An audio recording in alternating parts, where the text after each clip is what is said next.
Selamat pagi dan terima kasih pada waktu yang diberikan kepada saya. Profesor, saya minta maaf saya tidak ingin berbahasa Inggris hari ini. Tetapi saya ingin berbahasa Indonesia supaya lebih lugas saya bicara. I'll speak in Indonesian because it will be more effective.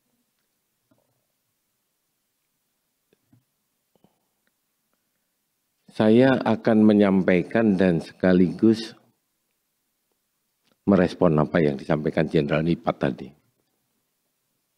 Terima kasih sekali saya kepada Jenderal Nipat hari ini datang. Karena saya sungguh mencari foto-foto itu tadi. Dan pasti nanti saya minta. Saya sedang menulis buku tentang Aceh.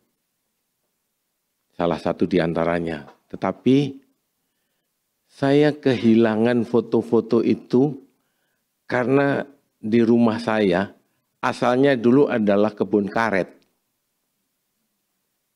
Jadi terlalu banyak rayap. Ketika saya pergi ke Papua, 3 tahun saya tidak pernah lihat itu barang. Ternyata setelah pulang, semua habis dimakan rayap. Jadi saya berterima kasih kepada Jenderal Nipat datang dan menunjukkan gambar itu, pasti akan saya minta. Begitu.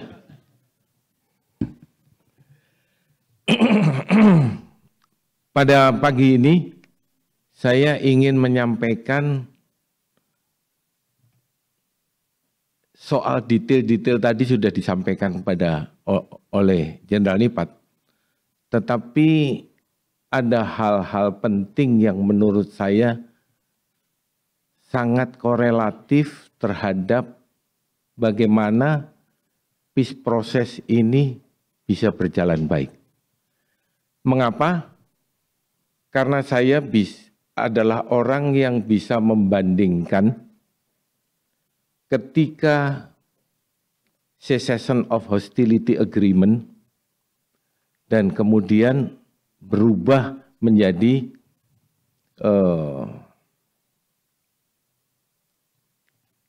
apa yang kita lakukan itu adalah proses perdamaian melalui mediasi dari CMI. Bagaimana tadi sudah dikatakan oleh Jenderal Nipat.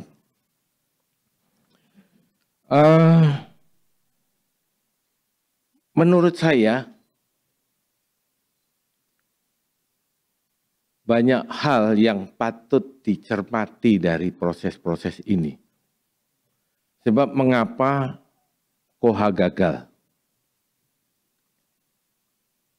Saya adalah pelaku, saya adalah orang yang ada dalam situasi itu. Ketika KOHA dilakukan, itu saya menjadi wakil Panglima Komando Operasi TNI di Aceh. Panglima saya Pak Jali Yusuf. Dia juga menjadi Panglima Komando Daerah Militer 1 Iskandar Muda. Dan oleh karena itu maka praktis Komando Operasi TNI, walaupun saya wakilnya, saya adalah orang yang hari-hari terus menjalankan tugas itu, dan ketika ada masalah-masalah yang agak detail terkait dengan masalah soal-soal operasi, saya pasti dipanggil ke Mabes TNI. Sehingga praktis sesungguhnya itu sudah saya jalankan. Nah, oleh karena itu maka mengapa KOHA itu gagal? Sebab tidak mudah perdamaian itu atau katakanlah ceasefire itu bisa berjalan dengan mulus. Kita bisa melihat di arena dunia saat ini dengan gampang sebuah ceasefire itu dilanggar. Ini masalah besar. Dan inilah kunci agar sustainable peace itu bisa berjalan dengan baik.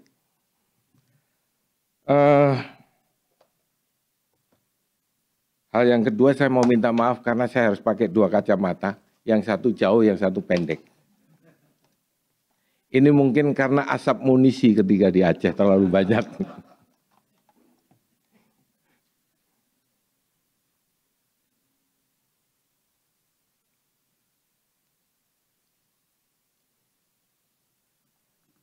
Pertama, saya ingin mengingat kembali mengapa KOHA itu bisa terjadi. Sebab ini penting dengan kenapa gagal. Suatu hari, saya diminta untuk menjadi Wakil Panglima Komando Operasi TNI di Aceh. Saya mendapat informasi itu. Saya bukan menolak, tapi saya paham sebagai seorang Kristen, saya harus menyebutkan agama ini. Sebagai seorang Kristen yang harus bertugas di wilayah yang beragama Islam. Orang menyebutnya Serambi Aceh. Saya melihat ada sesuatu masalah yang akan saya hadapi apabila saya ditugaskan di tempat itu. Bukan saya tidak mau, tetapi saat saya ditugaskan itu adalah awal atau proses reformasi di Indonesia yang masih sangat baru. Banyak perubahan terjadi dalam kehidupan sosial kemasyarakatan. Dan oleh karena itu saya harus berhati-hati. Sebab sebagai orang Kristen bisa menimbulkan masalah untuk kepentingan yang lebih besar. Dan oleh karena itu pada awalnya saya mengatakan, kenapa kok saya yang ditunjuk? Saya datang kepada Kepala Staf Umum TNI ketika saya mau berangkat, mau diberangkatkan. Pak, mengapa saya nggak dipilih? Bukan orang lain. Bapak Panglima saya, lama kita bersama-sama, Bapak tahu latar belakang saya. Jawab beliau hanya begini, kamu tentara bukan. Wah, ini celaka urusannya. Saya kembali mengatakan, bertanya dan menyela apa yang disampaikan oleh Kepala Staf Umum. 2 kali beliau mengatakan, kamu tentara bukan. Wah, ini agak sulit juga. Ketiga kali beliau menggebrak meja. Kamu tentara bukan, siap. Saya tentara. Berangkat. Itu perintah beliau, berangkat. Sebagai seorang prajurit, maka yang harus saya tanyakan, apa tugas saya? Sebab kalau prajurit diperintahkan ke suatu tempat lalu kemudian tidak tahu tugasnya, udah salah itu. Apa tugas saya, Pak?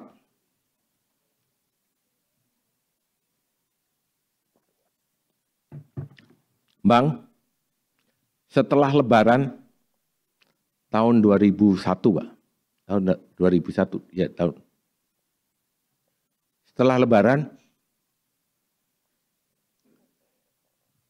itu harus ditandatangani perjanjian dengan GAM. Jadi kamu harus membuat tekanan militer agar GAM mau menandatangani. Ini soal, teman-teman sekalian, bapak-bapak sekalian. Ini soal, agar GAM mau menandatangani perjanjian Dameyang. Dengan catatan dia menerima Undang-Undang Nomor 21 tentang daerah Provinsi Nanggroe Aceh Darussalam, otonomi khusus untuk Aceh. Nah, sebagai prajurit saya tidak bisa mengatakan tidak. Bagaimana saya membuat tekanan militer dalam operasi yang seperti ini menjadi beban pikiran saya. Saya berangkat, secara kebetulan saya bisa melakukannya. Saya mengatakan secara kebetulan, karena baru saja saya perintahkan orang untuk mengkonsentrasikan operasi di Lok Semawi, terjadilah pengepungan Cotrieng yang kalau orang Aceh pasti tahu itu. Pengepungan Cotrieng terjadi. Seluruh pimpinan GAM, sebagian besar pimpinan GAM ketika itu ada di tempat itu. Proses itulah yang membuat perdamaian. Pada mulanya itu akan saya hancurkan. Saya hancurkan. Sebab buat saya, sebagai seorang militer, kalau ini tidak saya hancurkan, percuma tekanan militer harus saya lakukan. Tetapi kalau saya hancurkan, mungkin itu bukan menjadi kewenangan saya penuh. Benar saja, satu hari semua sudah saya siapkan. Hari itu D-Day akan saya lakukan. Panglima TNI, saya melapor kepada Panglima TNI. Panglima TNI mengatakan begini. Besok bisa ditanyakan kepada Pak Indiatoro Sutarto. Panglima TNI itu mengatakan begini, Bambang, pengepungan milik kamu, penghancuran milik saya. Oh siap. Saya menjadi ingat, tentara adalah instrumen negara, instrumen politik untuk mencapai tujuan politik. Clear buat saya. Saya tidak boleh berkilah apapun bahwa militer adalah instrumen dari politik untuk mencapai tujuan politik negara. Maka pengepungan kami lanjutkan, sampailah terjadi perdamaian itu. Ditandatangani di Jenewa. Yang disebut dengan Cessation of Hostility Agreement itu. Nah, Cessation of Hostility Agreement itu ternyata, saya ulangi, ternyata tidak membawa kebaikan, membawa perbaikan dari proses konflik.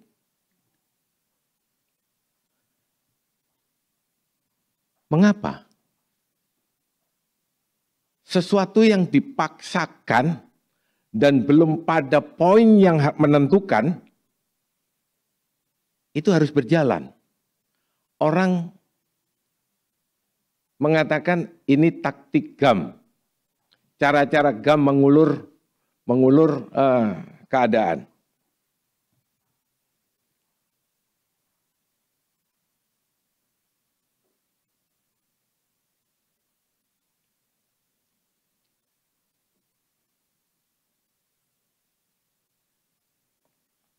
Nah, oleh karena itu, maka yang terjadi apa?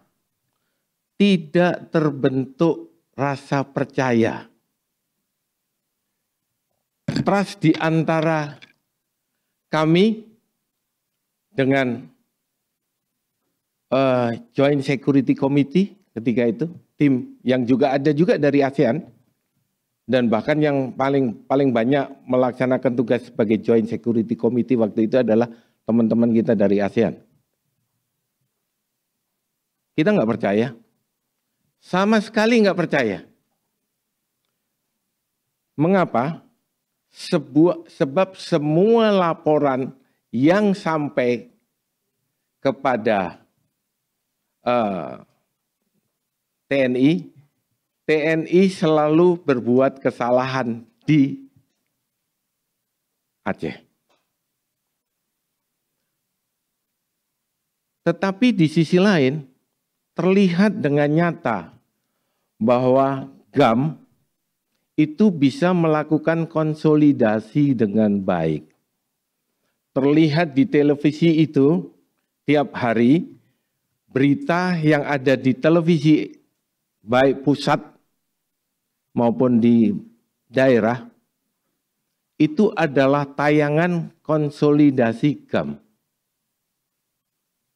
Pertanyaannya adalah, mengapa itu dibiarkan saja oleh teman-teman dari Joint Security Committee? Itu memicu rasa tidak percaya kepada prajurit TNI. Prajurit TNI itu, kalau saya merasa menjadi seorang jenderal paling sulit mengendalikan keadaan justru saat itu. Saya pernah di East Timor, saya pernah berapa kali di Papua,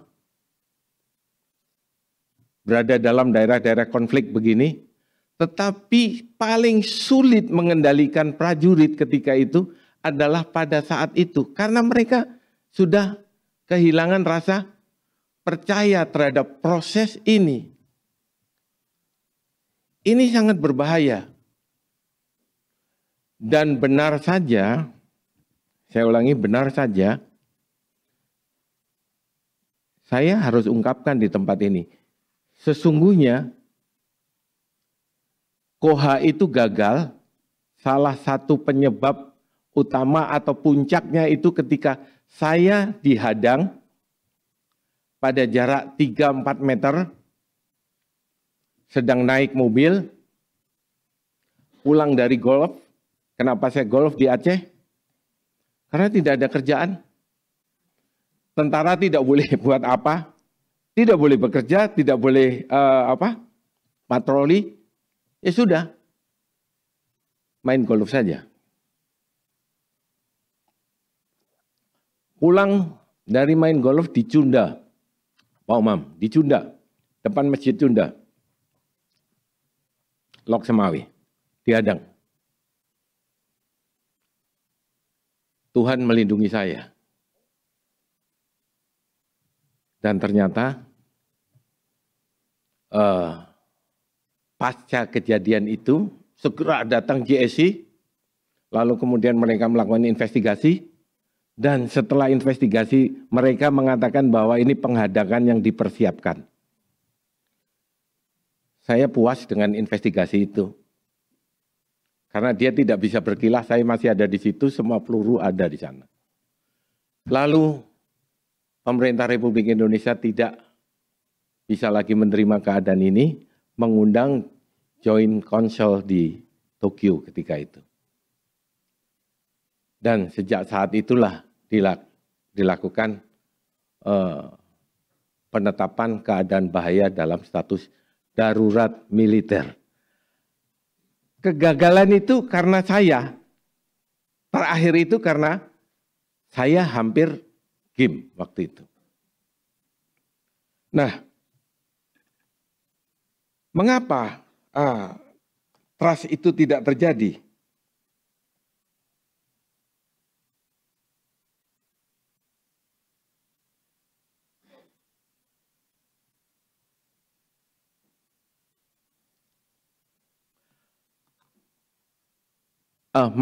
Mengapa gagal? Pertama,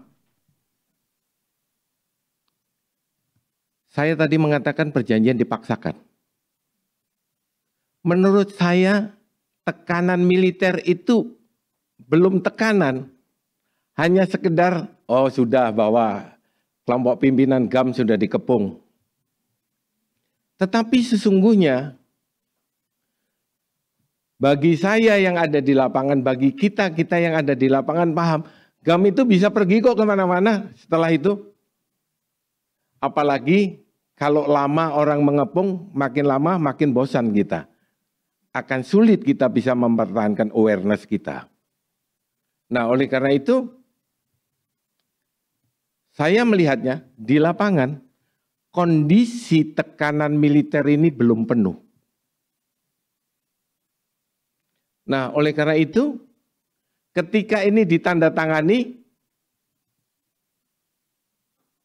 menurut saya, sebenarnya kondisinya belum siap untuk menandatangani dari perspektif militer. Barangkali berbeda dari perspektif politik begitu. Tetapi dari perspektif militer yang membantu tujuan politik itu belum waktunya. Yang kedua, banyak pasal-pasal di dalam agreement itu bermasalah. Contoh, penentuan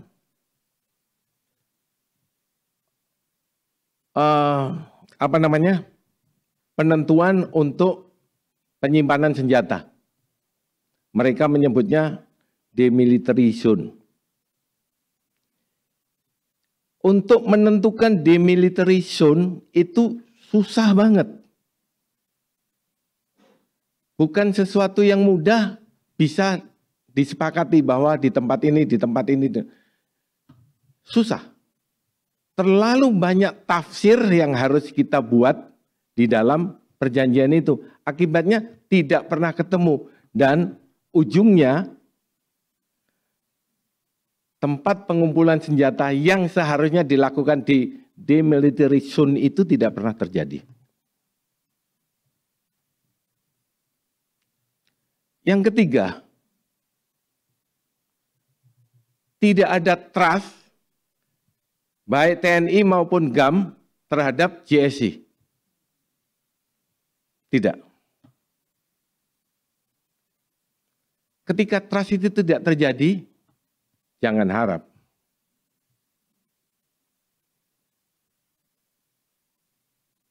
Terakhir dari hal-hal ini dalam konteks politik di mata saya sebagai seorang prajurit.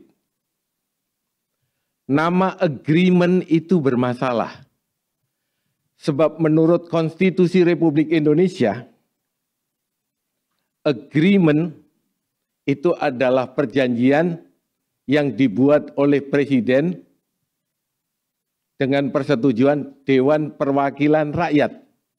Padahal Dewan Perwakilan Rakyat tidak pernah diajak berbicara dalam proses cessation of hostility agreement.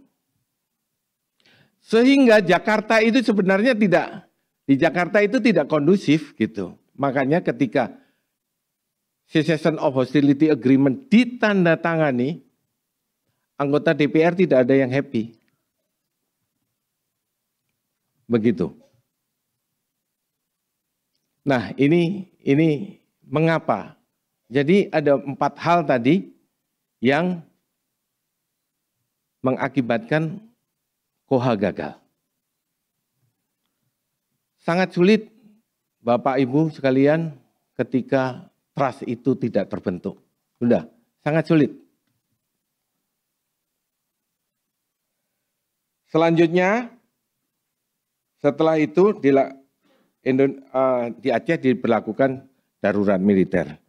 Selama darurat militer, bagi saya, ya itu kegiatan militer yang memang seharusnya sedemikian.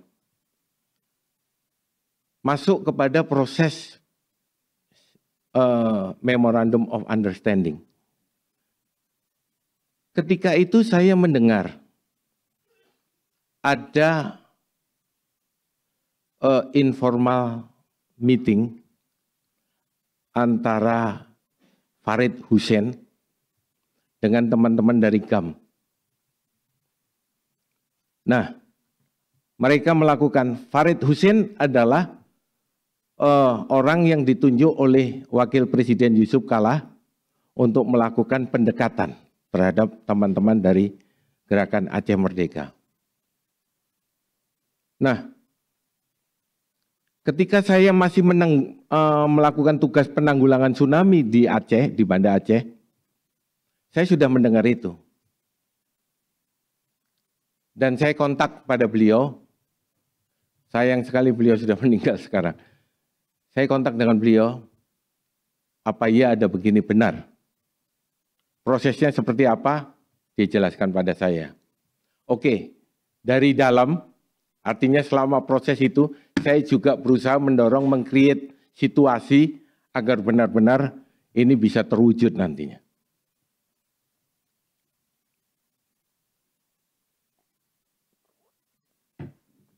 Ketika tsunami selesai, saya kembali ke Jakarta. Tiba-tiba saya dipanggil Panglima TNI. Diminta untuk mengawal dan mendampingi tim dari EU yang datang ke Aceh untuk melakukan peninjauan. Sungguh sebenarnya saya tidak tahu dengan tugas itu pagi itu. Karena saya baru serah terima menjadi Komandan Pusat Kesenjataan Infanteri di Bandung. Besoknya saya dipanggil, Pak Indiartono Sutarto itu hanya mengatakan begini, Bang, kamu menghadap saya jam 2 nanti di kantor saya. Brep, telepon, wah ada apa? Karena saya biasa dengan beliau, saya langsung balik, telepon. Ternyata beliau sedang sidang kabinet. Nggak jadi telepon, sudah berangkat aja. Dengan segala kebingungan apa yang ada di kepala. Tiba-tiba kamu ikut saya ke Polkam. Hari ini kamu mendampingi saya ke Polkam, lalu mendapat tugas untuk pergi ke Aceh mendampingi tim EU. Poin penting dari sini apa?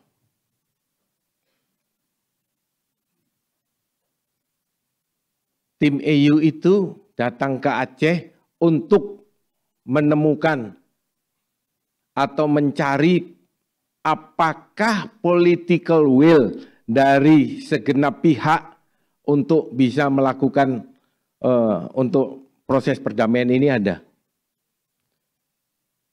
Hanya itu. Kami pergi, Pak.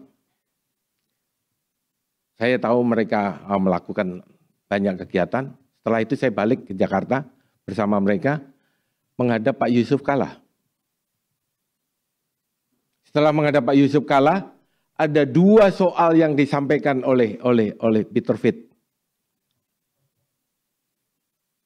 Pertama, saya bangga sekali sebagai prajurit ketika itu. Peter Fit mengatakan begini, Pak Wapres, kurang lebih begitu, TNI sangat profesional. Mengapa saya menyebut profesional? Karena apa yang dikehendaki pimpinan di atas itu dilaksanakan dengan baik di bawah. Artinya garis komando itu berjalan dengan baik. Tidak ada masalah di bawah. Saya bangga sekali. Karena yang bicara ini adalah orang lain. Bukan yang bicara orang kita sendiri. Yang bicara orang lain. Yang kedua, saya menemukan dan terdapat political will yang sangat kuat di seluruh masyarakat Aceh. Dan ini akan kami lanjutkan. Bapak-bapak sekalian dan ibu-ibu, dari situ kami pergi ke tempat Bapak Presiden SBY. Peter Fit melaporkan hal yang sama. Tidak ada beda sama sekali. Kalimatnya pun seperti itu, tidak ada beda. Pergi dia. Setelah itu pulang, lalu kemudian saya ditahan oleh Pak Bambang Yudhoyono. Bang, kamu kawal perdamaian ini tidak boleh gagal. Kalau gagal urusannya di kamu kan. Wah, dalam hati saya berat sekali ini tanggung jawab saya. Itu bukan hanya di tempat itu, bapak-bapak sekalian. setelah mereka, kamu segera susun draft tentang security arrangement. Itu perintah beliau. Saya nggak pernah ikut dari awal, tiba-tiba harus menyusun, wah dari mana awalnya ini. Ketika beliau menikahkan Agus Harimurti, AHY itu, saya hadir dalam pernikahan itu. Di tempat seperti ini, di pelaminan, ketika saya sampai, saya disalami. Berhenti 1 menit. Seluruh hadirin yang mau memberikan salam ini berhenti kurang lebih 1 menit. Saya dikasih perintah, Bambang tidak boleh gagal. Kamu kawal dengan baik itu perdamaian. Itu bukan membebani ya, tetapi tanggung jawab ini kenapa kok menjadi ke saya gitu. Tapi karena saya ditugasi, ya saya kerjakan dengan sebaik-baiknya.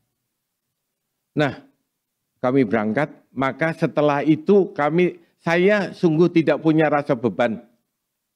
Lalu kemudian kami merancang bersama teman-teman dari beberapa militer Finlandia dan dari NATO. Kita merumuskan bareng. Akhirnya security arrangement yang dijalankan oleh Jenderal Nipat itu adalah hasil yang kami siapkan waktu itu. Artinya apa? Di awal dari proses KOHA ini tidak ada orang militer yang terlibat. Tetapi pada saat Memorandum of Understanding ada militer yang dilibatkan yang paham dengan soal-soal detail masalah di lapangan. Ini penting sekali. Kalau tidak, maka akan juga sulit gitu. Nah,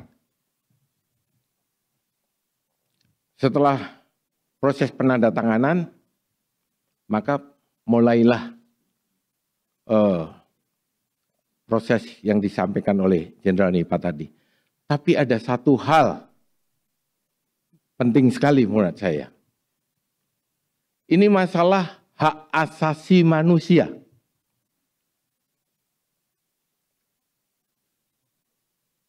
Tidak tertulis, tetapi dipahami. Karena itu merupakan satu kesepakatan yang saya dengar. Walaupun saya ikut ke Helsinki, tetapi saya tidak ikut di dalam delegasi perundingan itu.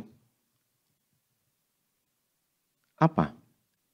Semua pelanggaran hak asasi manusia yang terjadi sebelum tanggal 15 Agustus tahun 2005 itu selesai.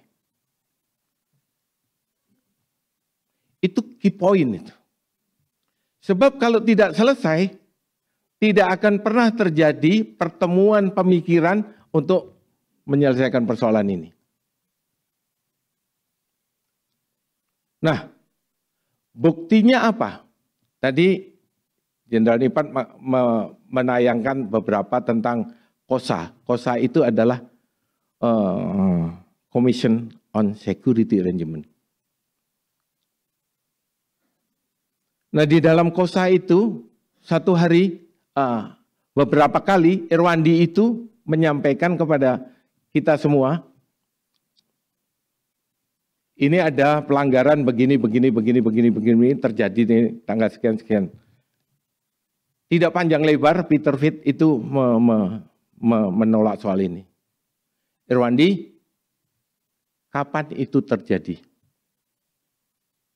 Dia tidak tanya di mana apa persoalannya, kapan itu terjadi?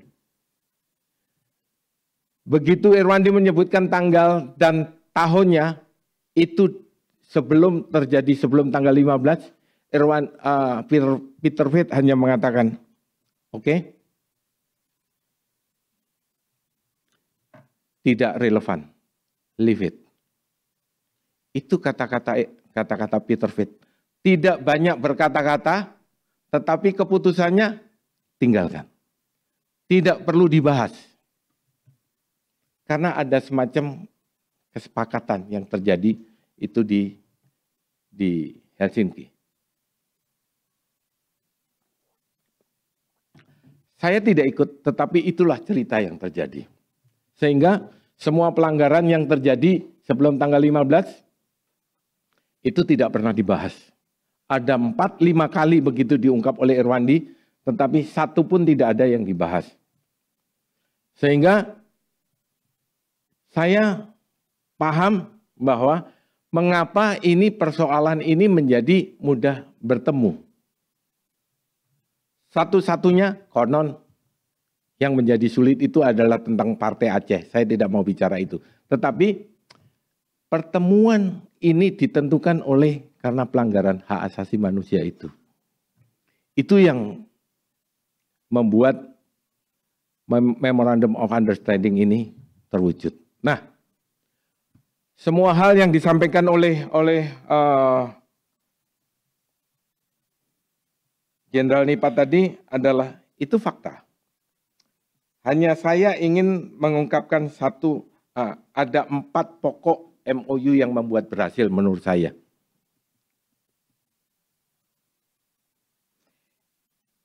Yang pertama, di preambul itu berisi 4 komitmen dari kedua pihak. Hal yang sangat menyentuh adalah tentang masalah rehabilitasi Aceh. Itu nggak bisa sehingga keberhasilan MOU itu adalah akibat dari tsunami Aceh, itu nggak boleh dibantah. Saya sependapat dengan itu.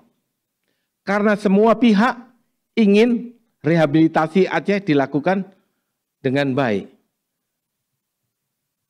Bapak-bapak sekalian dan ibu-ibu sekalian, saya ingin ungkapkan satu hari ketika saya masih mengendalikan penanganan tsunami ini, beberapa NGO datang ke kami. Ada dari Amerika, dari Eropa. Dia mengatakan begini, Pak Bambang, kami ingin ikut berpartisipasi. Tetapi, ini kata-katanya, tetapi Aceh harus dalam keadaan kondusif. Apa maknanya? Tidak akan terjadi partisipasi tanpa situasi yang kondusif. Bagi saya bisa paham, nggak akan mungkin rehabilitasi dan rekonstruksi itu bisa dijalankan kalau kondisinya tidak kondusif. Saya melapor pada Pak Menko Polkam, Pak. Waktu itu Pak Widodo, Pak ini begini, di lapangan seperti ini, tuntutannya seperti ini, mohon menjadi atensi. Yang kedua, batang tubuh dari MOU itu adalah proses transformasi Aceh. Dan itu menjadi inti dari undang-undang di Aceh. Maka dengan mudah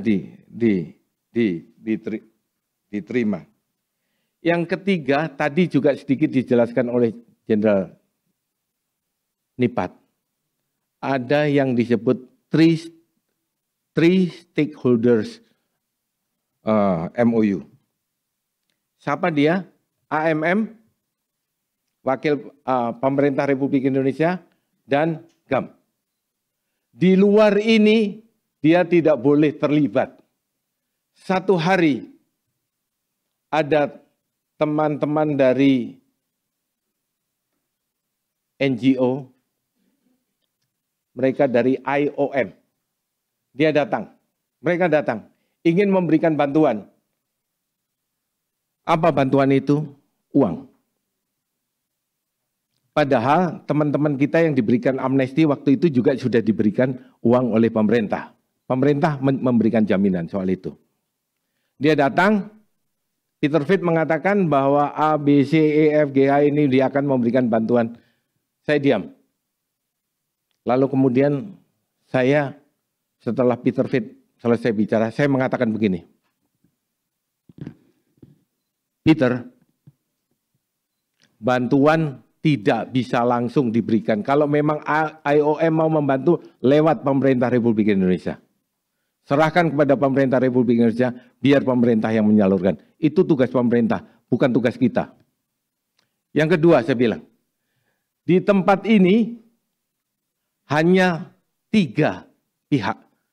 AMM, pemerintah, dan GAM. Di luar ini tidak boleh. Kalau dilanjutkan, saya akan keluar. Tegas saya akan keluar. Peter Fit mengatakan, oke, terima kasih, agree. Selanjutnya dia mengatakan apa? Oke, silahkan keluar. Dan dari IOM keluar saat itu juga. Jadi konsistensi terhadap apa yang kita sepakati bersama itu menjadi poin penting. Sebab saya mewakili pemerintah, kalau saya tidak dipercaya, rusak semua.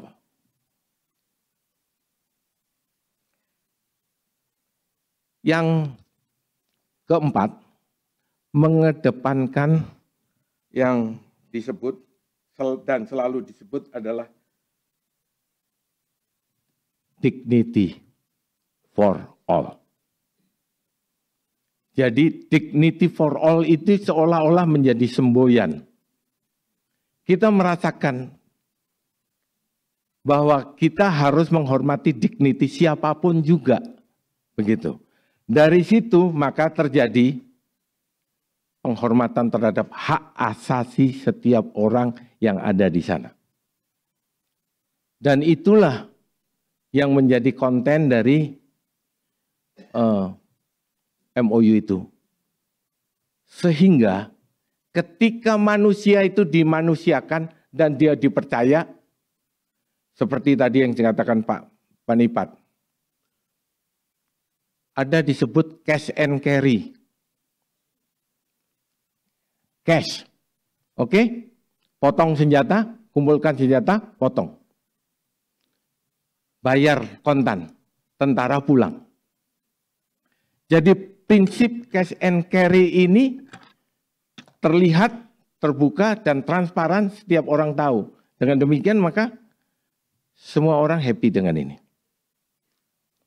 Ini hal-hal yang sangat unik menurut saya dan penting yang mengakibatkan keberhasilan MOU. Nah, dalam perspektif politik di Jakarta itu nyaris tidak ada hambatan. Mengapa?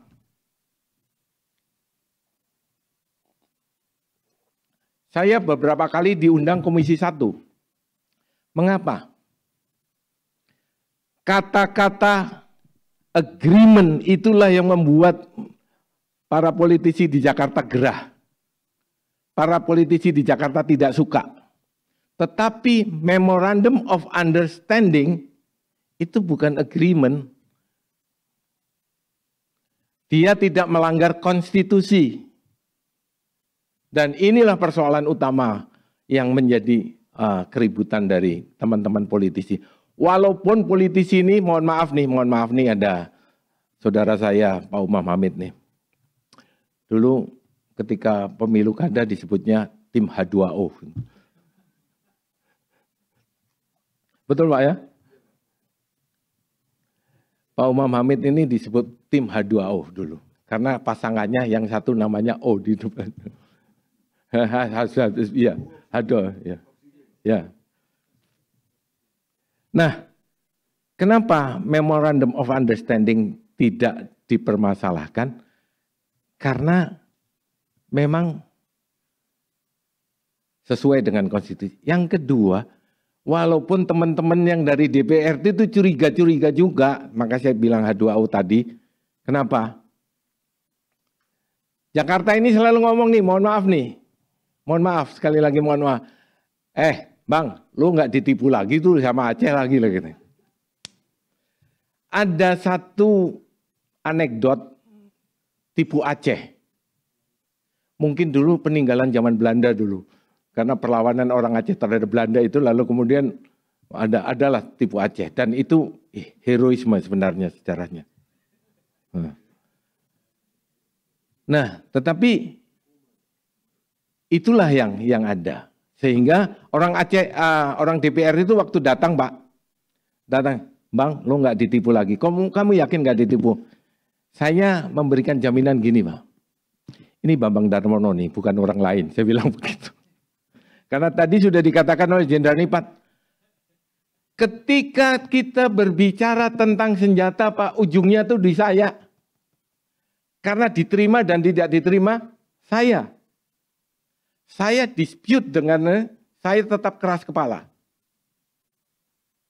Maka Irwandi itu bilang kepada teman-teman GAM, dan teman-teman GAM yang sering datang ke rumah itu selalu bercerita soal ini. Pak, kalau sudah mau pengumpulan senjata, dia bilang, Irwandi, kamu mesti benar ya, itu senjata kamu benar. Kalau enggak benar, susah menghadapi BD katanya. BD itu Bambang Darmono, Pak. Susah menghadapi dia katanya. Ya, ujungnya saya kok. Ketika menentukan pemotongan itu, ini ada Jenderal Nipat. Saya bilang saya setuju, potong. Tapi, Bapak-Bapak sekalian, dari catatan tadi yang dikatakan, ada 72 senjata yang menurut saya itu dispute kami dengan AMM. Ya, saya tanda tangani, tapi dispute. Sejarah mencatat bahwa ada senjata yang tidak kami setujui. Kami tidak setuju, tetapi kami bisa menerima. Tujuan saya apa? Semakin banyak senjata itu bisa kita kumpulkan, semakin kejahatan kemudian hari itu dapat kita tekan. Tujuan saya hanya itu. Benar saja, termasuk rakitan, itu yang muncul itu menjadi 1078 senjata yang terkumpul. Nah, dengan demikian maka banyak senjata yang bisa kumpulkan. Tetapi, saya ulangi, tetapi isu bukan tidak ada. Isu senjata ditanam itu bukan hanya sekedar isu, tapi benar adanya. Benar adanya. Seluruh saya dengan Irwandi ini, seluruh Irwandi dengan saya. Cuk. Pak Bambang, Anda mestinya terima kasih dong sama saya. Hari-hari gue terima kasih sama lo, saya bilang begitu. Enggak, Panglima TNI kan bilang begini, di bulan April kalau nggak salah. Panglima TNI mengatakan begini, senjata GAM itu hanya 450. Tapi aku sudah memberikan 840. Jadi kan lebih banyak yang saya berikan kan daripada ini joke dia. Tapi joke itu benar adanya gitu karena berdasarkan info. Walaupun saya tahu masih banyak senjata yang benar saja, Pak. Maka setiap kali pemilu di awal-awal dulu selalu saja ada granat meledak, selalu saja ada orang ditembak. Karena memang masih ada senjata nih. Tapi niatan kami adalah menghilangkan senjata itu dari masyarakat. Hal yang terakhir yang ingin saya ungkap adalah tentang pembubaran GAM. Ketika dibentuk yang namanya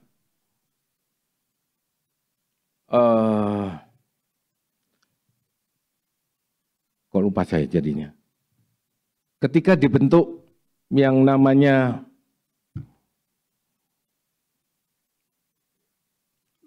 transformasi KPA, itu seharusnya tempat menjadi wadah orang-orang GAM untuk mentransformasikan diri kepada partai politik lokal. Tapi ternyata itu tidak dilakukan. Nah, di hari terakhir, itu mau kosa 44. Pagi-pagi Peter Fit datang kepada saya sedang sarapan dengan Pak Sufyan Jalil. Peter Fit mengatakan, Bambang, ini GAM tidak mau membubarkan diri. Oh, rusak, saya bilang gitu. Rusak, saya bilang begitu. Saya sudah memberitahu, sudah bagaimana caranya, cara yang saya lakukan, dia tetap mengatakan tidak. Oke? Anda bertemu langsung. Akhirnya kami melakukan meeting. Saya, Pak Sofyan Jalil, Malik Mahmud, dan Jaini Abdullah. Kami meeting. Alot sekali meetingnya. Tetapi ada kesepakatan bahwa paling lambat 6 bulan setelah Undang-Undang Nomor 11 itu diundangkan, maka GAM akan membubarkan diri. Ternyata GAM juga tidak kunjung membubarkan diri. Di situ saya kena, lo benar-benar kena tipu Aceh lo bang, katanya. Fine. Nah, tetapi yang paling penting bagi saya, tugas dari Pak SBY tadi sudah mission accomplished begitu. Walaupun ada beban di kepala. Proses dilakukan lanjut Pak, dilanjut. Ada setelah AMM itu ada Des Aceh dan selanjutnya. Terakhir, tanggal 29 Januari tahun 2009, itu dingin-dinginnya di Helsinki, saya ingat itu minus 30 derajat. Luar biasa dinginnya waktu itu. Kita melaksanakan meeting. Dari Indonesia yang datang, Pak Sofyan Jalil sebagai ketua dari saya, dan Profesor Harkristuti Harkrisnowo. Itu Dirjen HAM. Lalu kemudian di sana ada Malik Mahmud seperti biasa, ada Jaini Abdullah, ada seingat saya ada Mualim. Kita berdiskusi sampai pada poin tentang pembubaran GAM.